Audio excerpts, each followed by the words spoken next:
اس کچہری سے اس کا پرانا واسطہ تھا۔ آج بھی وہی معمول تھا۔ کچہری کی عمارت کے دروازے پر اپنے وکیل کا انتظار کرتے ہوئے کم از کم 30 برس ہو گئے اس مقدمے کو۔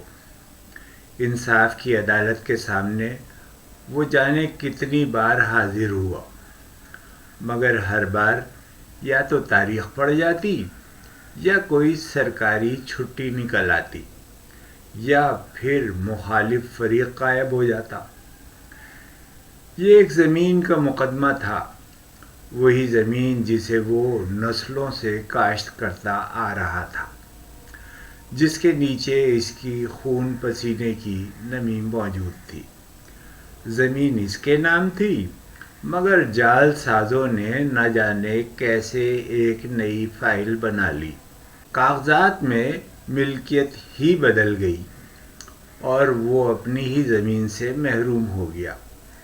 عدالتوں میں کیسوں کا انبار ہے، ججوں کو فرصت نہیں، وکلا کی روزی روٹی انہی تاریخوں سے وابستہ ہے۔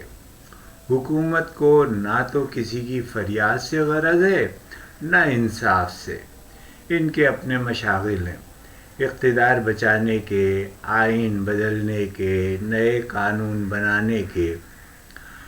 آج بھی وہ صبح سویرے امید لے کر آیا تھا کہ شاید آج کچھ فیصلہ ہو جائے۔ ابھی وہ دروازے کے قریب ہی کھڑا تھا کہ اچانک ایک موٹر سائیکل سوار تیزی سے آیا، پولیس کی گاڑی سے ٹکرایا۔ ایک زوردار دھماکہ ہوا۔ دھماکے کے ساتھ ہی فضا میں شور، دھواں اور انسانی جسم کے ٹکڑے بکھر گئے۔ حملہ آور کا سر بھی انہی ٹکڑوں میں شامل تھا، اور شاید اسی لمحے اس کے 30 سالہ مقدمے کا فیصلہ بھی ہو گیا کہ اب اسے کسی عدالت کی ضرورت نہیں رہی۔ اس کا جسم بھی انہی چیتھڑوں میں تبدیل ہو گیا تھا۔ وزیر اعظم نے بیان دیا کہ بھارت ان حملوں میں ملوث ہے۔ یہ پاکستان کے نہتے شہریوں کے خلاف پراکسی وار ہے۔ مگر یہ کہانی نئی نہیں ہے۔ جب بھی ملک میں کوئی بڑا فیصلہ ہوتا ہے، آئین سے کھلواڑ کیا جاتا ہے، اسمبلیوں میں خرید و فروخت ہوتی ہے یا کسی کو استثناء دیا جاتا ہے، تو پھر ان بحثوں کو دبانے کے لیے ایک دھماکہ کافی ہوتا ہے۔